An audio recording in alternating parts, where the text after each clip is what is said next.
Welcome to In Conversation With, and today's guest is LS Theatre Productions legend, Louise Leather.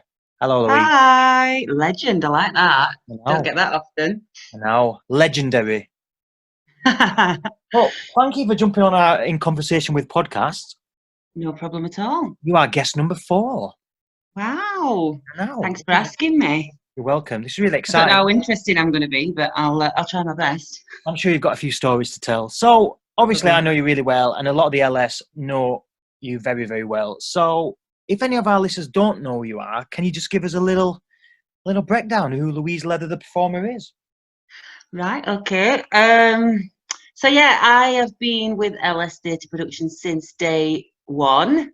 Obviously known you previous to that, and I returned from London after living there for a few years, trying my luck down there, and I got a phone call from you asking if I'd like to be involved in a charity show that you were producing called Sing for Life back in, what was it, 2008? 2008, yeah. And I had just found out that I was pregnant at the time, and I was like, well, do you still want me? You were like, yeah, of course. Oh, and and I was then I've never ever left. I've been involved probably in nearly every production you've ever done. I think there's only 2 out of all of them that I've not been in, and that was Kes and a one night only thing that I couldn't do. Everything else I have literally, you just can't get rid of me. I know. It just stuck around for so many years. It's brilliant. Exactly. Yeah, I absolutely love it though. But yeah, I did study in London. I went to London School of Musical Theatre, trained there, had a blast, did a couple of professional jobs. But then I came home because I missed it, to be honest. I met your love of your life. Well, I were already with him before I Oh, went. yeah. Yeah, I was with him from college, yeah. Of course, you met at Barnsley College, didn't you? Yeah, met at Barnsley College, and we were like the long distance thing when I was lived in London. Then he moved down to be with me in London. He hated it. Moved back home after about, I don't know, 6 months, a year or something. And then I was like there again on my own, and I was like, I need to decide whether I'm staying down in London or I'm trying to make go of trying to get in shows and things, and keep auditioning for stuff. But I found it so lonely down there. It's so hard. You've got to be so dedicated. And when you're just living like with a flatmate that you never really see because you're always working or out, or you know what I mean. It's quite a lonely place to be, even though it's very very busy. So yeah, decided to come home. It was only meant to be to see, for a few months to just gather my thoughts again before returning, and then I never left. Got married, had kids. But that's good for you. Bonus for us. The West End's loss is LS Theatre Productions' gain. I'll just have to suffice with the West End of Barnsley. Do you know what I mean? There's nothing wrong with that. Yeah, that's it. We can do things as good as they can down there, just on a Exactly. slightly smaller budget. Yeah. Well, we're glad that you did come back up north because, like you say, you've been with us 12 years now. So from the very offset of LS, and as I have, you will have seen it change over them 12 years dramatically. Massively, yeah. It's no longer what it used to be. It's certainly evolved into something I think that is pretty amazing now. Yeah, just think how far we've come. I mean, you always had a good vision, and obviously with the first few shows we did for charity.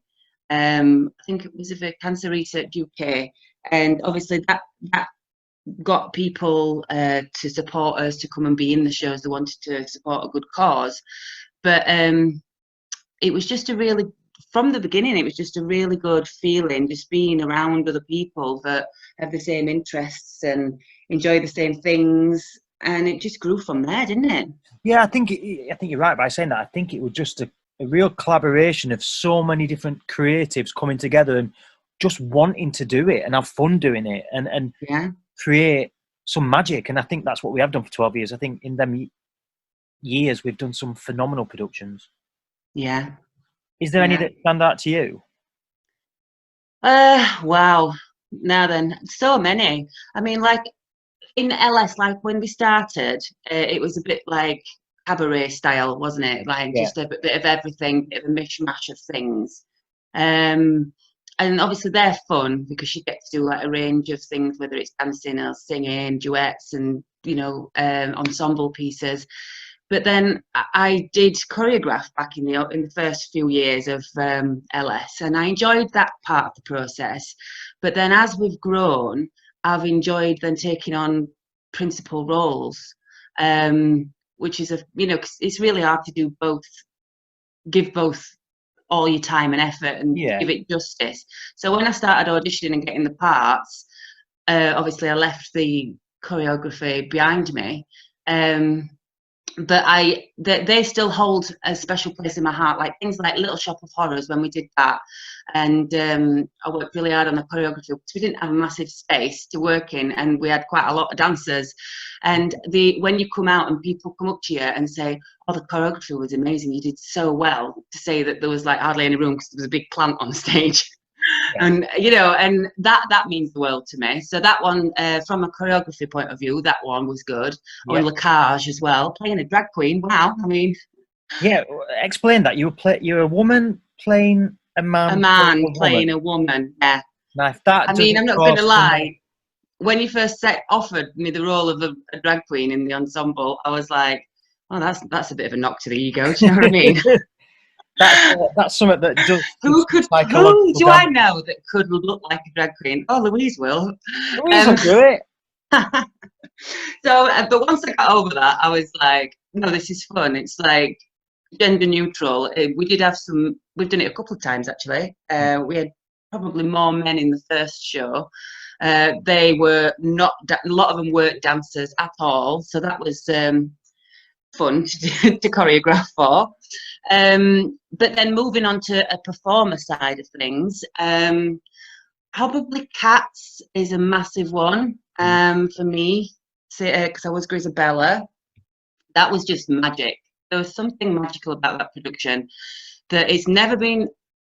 I don't know. It's really hard for amateur companies to do because you need a solid cast. Like you can't have a weak link. Do you know what I mean? Because they're on all the time. They never go off. You need. So I thought everyone was absolutely fantastic in that. Yeah. Every single person gave their all to that performance. They never switched off. There were cats constantly from the rehearsal process all the way through to the performance, and that's why I think it went down so well. There was just something very, very special about it. And when you asked me to audition for Grisabella, I didn't even think for a second about auditioning for that part until you asked me to.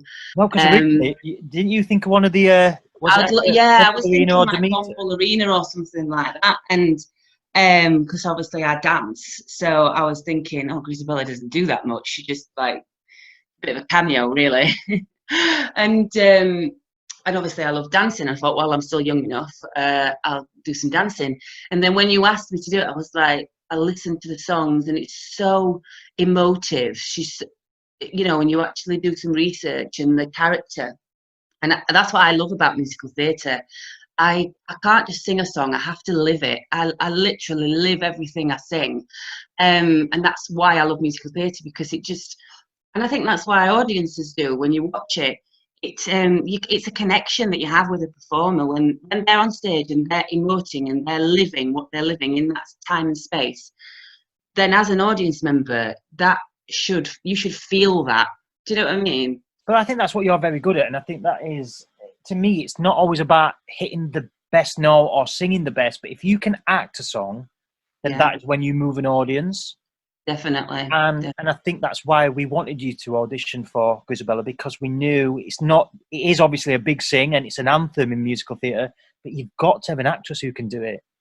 Yeah, you have to feel sorry for her. You know what I mean? Otherwise, you have to care for her as a character. Yeah. And because she's not on that often, you have to like. She has to be memorable for when she's there. Yeah. Remember it. Definitely. Yeah, that was one of my highlights, and probably my other highlight would be Velma Kelly in Chicago. That was my dream role. If you was to say pick a dream role, that would be it for me. Yeah, that was another phenomenal production. That was just incredible. And I think the combination. I mean, you've got fabulous talent anyway, like across the board. Like I was saying, you never have any weak links. But I think the combination of me and Tanya together as a, you know, tour de force kind of thing. You know, I think we just, I don't know, just I thought we were a really good pair, and she's kind of like my yin to me yang. Do you know what I mean? Like we work very well together. Like we've done Wizard of Oz as well, where she was Linda the Good Witch and I was Elphaba, you know, the Wicked Witch of the West. And we've got chemistry on stage as well. Rent, we were opposite each other in Rent as Maureen and Joanne. So I just think we've got a very good connection, and we just know how to work with each other well. So I think that's another special one. And I think that's key as well. Chemistry is key on stage. If you're on stage with someone you trust and love to work with, I think that translates. That comes through the character, and that translates to an audience as well. I mean, it helps that we're really good friends in real life, so it's obviously it's a good thing. But yeah, working with people like that is just fantastic. It is. We've certainly got a plethora of talent there that we're spoilt. Really, I've said in previous podcasts we could cast some shows twice over. Yeah. I mean, I'd say the same about working with you as well, because I think we're so, like, we're good friends and we've known each other for so long. Yeah. You can have that little bit of, like, on stage, you can, I don't know, just like, I'm not scared, like, to work with you or sing with you, even with harmonies, Lee, and that's saying a lot because, you know, you don't like harmony. Not like an harmony. I know that you could potentially like ad lib or put something in that you never done before, and I can just roll with that. I'm okay with that. Other people might be scared of it, but I love it. I kind of like that, and that's probably a little bit naughty of us, but it keeps it fresh for me doing that as well. Absolutely, yeah. Do you remember when you tried to pull a prank on me when we did Bad Girls?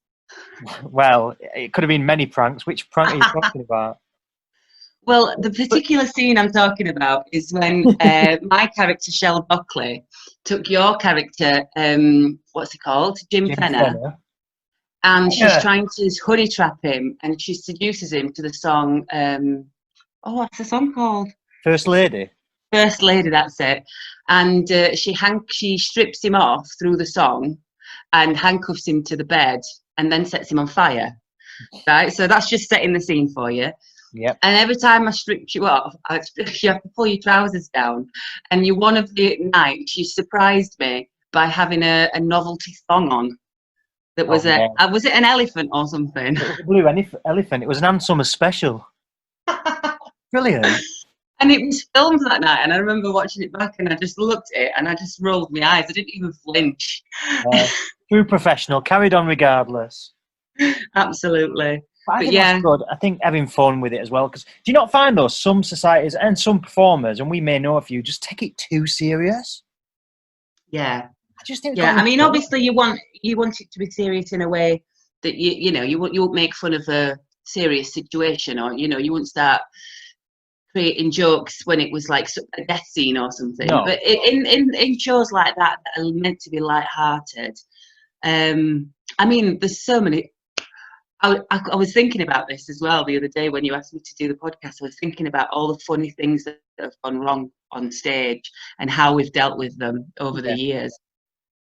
Honestly, I've got like top 5, and one of them, another one was Bad Girls, was the gates didn't open. Yeah. And they would never open, and me and Joanna Spence were on stage waiting for people, and we just had to start ad-libbing, and we were sitting. It was just hilarious. And I like a lot of people might like panic, but we just made it part of the scene, and we just made it fun. That's it. And it adds to the performance thing. That's why we love live theatre, because when things do go wrong, it's not like, oh, well, that wasn't very professional. It's how you deal with it. Yeah, completely. And live theatre is unpredictable. And at the end of the day, it's just fun. And I say this every time, that you should just enjoy the experience. And if little things go wrong like that, don't beat yourself up about that. Don't get upset about it. Just laugh it off and carry on. And oh, we've had some. We once did Rent, and the fire alarm went off. We just carried on. Yes. No. Honestly, once the power went out, when we were doing the 50 show, and Sam Lewis were just stood on stage talking to everybody.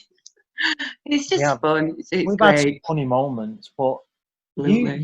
you're like the oracle as well when it comes to times. You know when shows were on and what year. I've got the worst memory for stuff like that. So I am going to get you to do an LS timeline for us. I will. I will. I'll write them all down. I'll try and remember. Can you I'll get go. how I'll many go. shows we've done in 12 years though? I don't even know where to put a number. Well, in recent years, we've done like 3 a year. We've been knocking them out like 3 a year, with like full on musicals. Not that's not including any one nighters. Yeah, Um, Obviously not this year, but yeah, we used to do like 1 or 2, and then we had a bit of a gap, and then yeah, we've been doing about 3 a year. it's crazy. And I can't believe that I'm still married because I know you must have the most understanding husband. yeah, he has to put away. But within them So 12 years, you didn't just get married. You popped 3 kids out as well. yeah, just like that, popped them. Popped them out, and Well, 2 at once because I've got twins. well, buy one So get one free. yeah, How is quite that a then, bargain. as a working mum though as well? How is that still? Obviously, like you mentioned before, that you went into the industry professionally, then came home and sort of retired professionally, but still wanted to perform. You found LS. You now use that as your outlet. But how is that for a working mum? How It's easy? my tap. It's difficult to balance. I have, what do they call it? FOMO, fear of missing out. I literally do never want to miss anything. I just love being involved. Even if I'm not like necessarily a principal role, I'll just do a show just to be involved, just Yeah, because I love it so much. Because I think it's really important to have that time for you, yeah, because I am busy. I do work. I've got 2 jobs. I've got 3 kids. I've got, and I need that time for me to be able to not be a professional, as in like in my work, not be a mum and not be a wife. Just be silly, daft Louise, and just have that side of me. And I think it's just so important to do that. So I've got a very supportive family as well. My parents, they're into theatre. I've just always had it around me, so it's never been an option to not do it in some form. It's just my dad always jokes and calls us Von Trapps because we've we've always just been performers. My sisters danced professionally. My mum and dad met on stage. They were in a show. My mum were a dancer and a choreographer. My dad obviously does some of our LS shows. yeah. Liz does as well. That's my sister, if you didn't know. and and now even our Thomas, that's my eldest son. He's shown an interest in performing because he's come to watch some of our shows, and it honestly means the world to me that then he's watched our shows and gone, I want to do that. I want to It's be in that. inspired him on it. Yeah, it's good. Yeah, and he did his first ever production with us. It was the Coroner Munchkin in Wizard of Oz, Yeah, and then from there he's just got stronger and stronger, and he now goes to a Kappa Juniors, which is a school in Wakefield where they you have to audition to get in, and they do like performing arts as part of their curriculum. And he dances. He goes to dancing class. You know what I mean? And he's going to be well, when we eventually do it, he's going to be in Kinky Boots as well. So he is. He's going to be playing young Lola in Kinky which Boots. is lovely, really, because when you think he was technically on stage on the very first production because I was pregnant with him. Yeah, 12 years ago. Yeah, 12 He years ago. was a little bean on stage. Exactly, and now he's wanting to do it. So It is I mean, it amazing. was lovely listening to Rich talk about dancing and stuff because Rich, I always tell him, he's inspired our Thomas. He's came to watch, I think it was Fame, saw Rich dancing and was like, I want to play that part. I want to do that. And I was like, well, you need to go to dancing class. And then I think he's been going about 18 months, maybe a bit longer. Amazing. I know Rich will really appreciate that because Rich is obviously, if people don't know, Rich is our choreographer as well, and he wants to inspire boys to dance because it should be normal Absolutely. for boys to dance. It's Yeah, fine. There should be no definitely. stigma around that. I think there's nothing better as well when a boy can dance. It's like, it's such a powerful quality because there's not many that do, and I honestly think it just should be part of the curriculum. I think they should do it in schools like they do music. Yeah, I And agree. make dance not like an extra option. It's so important. I mean, obviously, some people might want to take it further and go to ballet and do, but just to make dance normal and just normalize it and just be like, oh, it's just like playing a game of football, doing a dance Yeah. routine. Do you know what I mean? I think Yeah, it's really important. I agree. So certainly Thomas is going to continue the Von Trapp legacy, it seems. Yeah, I hope so. I always say I'm not going to force him to go. Oh, I'm such a show mum, though. Honestly, You I've like got Mama such Rose high. and Gypsy? I'm terrible. I've got such high standards. Now, my mum was always the same with me. Always very supportive, very encouraging. She's like my biggest fan. But she will tell me if she thinks it. I could have done better. Like when I used to do dancing competitions, she'd tell me if I won a medal and I didn't deserve it. She'd tell me. You know what I mean? So, So always, like you can always rely on your mum to tell you the truth. yeah. And I went to watch a rehearsal when he was going to be. Well, he was supposed to be playing the Ugly Duckling in Honk, but it got cancelled due to COVID. And I went to watch his dress rehearsal, and I wrote notes down. I'd got notes, and I'm terrible. But I always say, if you're going to do something, you've got to do it right. Yeah, I agree. There's no point doing it otherwise. Yeah. So jumping back, do you think it is important for people who used to dance, used to perform, used to sing, just to get back in it? Don't forget that, because I think that is like a fire that burns in us all as performers. And when that gets extinguished or put out, I think it's really sad that. I think you should light it again and get back on stage and Absolutely, yeah. find that fire again. Definitely. I just, like I said before, it's just never been an option not to. And that's why I was so grateful when you were asked me to do the live lounges and things over lockdown. It gave me that outlet just to perform, even if it was in my kitchen. You know what I mean? And I think going back to my sister Liz, she performed professionally and travelled the world, a bit similar to Rich. And then when she had started having children and stuff, she probably thought that were it, and she were never going to have that opportunity again. And then when I was like, "Oh, we're doing Chicago and we're doing Cats next year," and she's like, "Oh my God, I need to be involved." And I was like, "Well, come back." Yeah. And she did, and she was like, "I'm so grateful that I did, because those are experiences and memories that now she's got forever, and she's going to continue to keep coming because it's reignited that passion." No, I agree. I think you should never forget who you are before all this extra stuff comes, like marriage and mortgages and kids and whatever. You've always got to remember who you were back when you were 16, 17, that young performer, that passion that you had for theatre.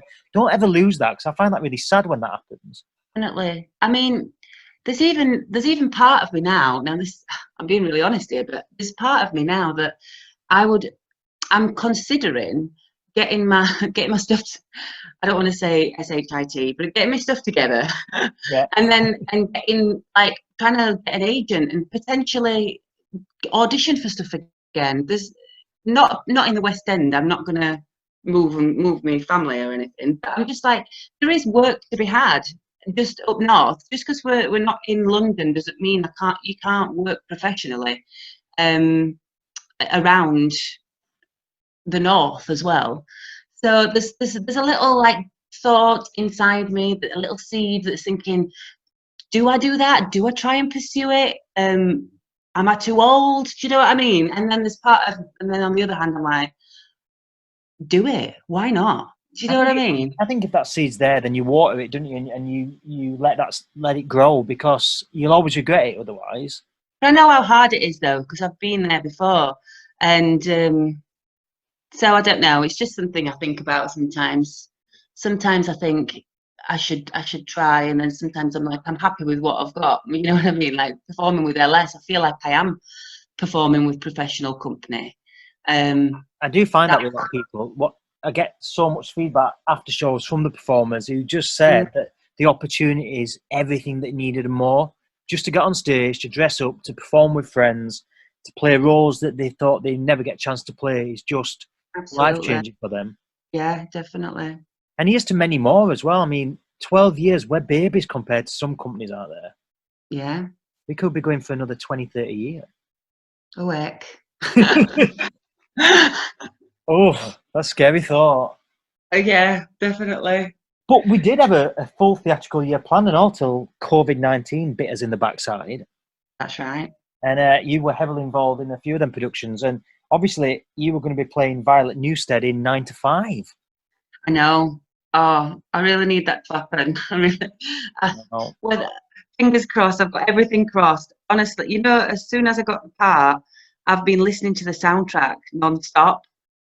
Um, and I love it. It's such a fun musical. I, ju- It's so much fun, and I really, really hope it happens. I just think it's a real LS show as well because it is all about girl power. And that's Yeah, something that we've got in abundance. yeah, definitely. You got a lot of the LS friends. They're all powerhouses. They can all sing, and they're all like a lot of them are triple threats as well: singing, dancing, acting. Wonderful people. So that's why you can cast things like that. Like Bad Girls was another good one because everyone's so good. You Yeah. need to kind of have those musicals where you've got like a lot of principal parts. You Yeah, just want to give them the opportunity, don't you? we're not short on talent, that's for sure. Yeah. So you've said through LS, you've ticked a lot of your sort of parts bucket list, or is it parts on your bucket list? Is that the right Yeah. saying? Yeah. So if there was one more part or one dream role that we LS Theatre Productions could fulfil for you, what part would that be? Oh, I can't just pick one. You know what I'm Come on, you've like. got to have one, just one. We're being cruel. I don't know. Okay. Can I have one for now and one when I'm older? Can I do Go on then. that? Go on then. I'd love to play Eva Peron in Evita. That Yep. would be on the list for sure. Tick. And probably when I'm older, Norma Desmond. That's from Sunset Boulevard. Obviously, I like a bit of Andrew Lloyd Webber because they're both Andrew Lloyd Webber shows. Don't you think he Um, writes really well for women? He just gives women such big sings. yeah, yeah. Like there's a song. I did it on one of my live lounges. It's called "As If We Never Said Goodbye," and oh, I love that song. I love singing that song. And she's talking about returning to the stage, um, and she feels it like she's never left. It's as if they never said goodbye, and the words are quite poignant for what's happening now with theatre. With it be like the doors are closed, and we're trying to keep the light on and everything, but. That song is beautiful and so emotional to perform. So I'd love to. I've done it. I think I've done it in a live lounge, and I've done it in like a cabaret one nighter. Yeah. But just to be able to do it in full costume within the actual show would be the ultimate. Well, all I'll say is on them two shows, especially Avita, is watch this space. That's all I will say. Okay. So you may be stepping on that balcony sooner than you think. That would be amazing. But there was a question I was going to ask you then. It totally went out of my head. But that was it. You mentioned about the song "As If We Never Said Goodbye" and how relevant it is to what's happening with theatres and the arts at the minute. How do you think you're going to feel though when you finally do get to perform in front of a full audience again, with no social Oh, distancing measures in place? I don't know. I think I'll probably cry. It's I'll laugh and cry, and I don't know, just to be able to. I mean, I'm a hugger. Some people aren't huggers. I am. I am a hugger. I'm like your typical thespian that likes to show affection, and so just to be able to be in a show and just celebrate. When the audience are on the feet and then the curtains shut and the lights come on stage, that and we all have a bit of a cheer, and we congratulate each other, and we just hug each other, and say, "Oh, well done," or "Fantastic night," or "You did well," and we just straight away we're all like buzzing from the feedback. Yeah. And so I think I can't wait for that. Not necessarily. Obviously, it'd be lovely if the audience are cheering and clapping, but just that feeling of when the curtains then shut, we turn around to us fellow actors and go, "We did it," and just to be able to freely hug that person or whoever it is that stood next to me on the line, it'd be so emotional. I can't wait. No, I know. I think it's going to be electric because we have had a little taste of that because we managed during this sort of pandemic to get at least two productions on. We did a couple of 1-2 performances of a show called Rock the West End, and then we did the Halloween show, the greatest Halloween show last month. So we managed to, although everything was social distanced and the performance was, everyone, other performers were social distance, so we did get a little taste of what it's going to be like. But I think you're right, when it all goes back to normal, I think it's going to feel electric. Will, can't wait. We're going to be finishing pretty soon. That half hour's gone super quick. No, I waffle on, so I don't even know what I've said. I can't remember now. No, that's great. It makes my job a lot easier. But just, if you could say anything just before you finish, for any performers out there who are dying to get back on stage and or don't have an artistic outlet at the minute, could you give them any advice?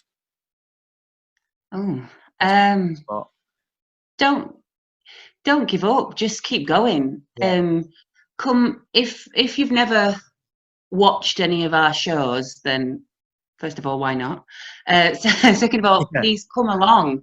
We're really join us. Do you know what I mean? Like, we've always, as long as you've got hard work in you and you know the love for what you do, then there's a place for you within any company, really. But obviously, talking directly to do with LS, if you've got some, you know, if you want to be involved in a professional standard show and work with the best people, well, I know we're biased, but the best people, then come along, come and audition. It's you'll never look back.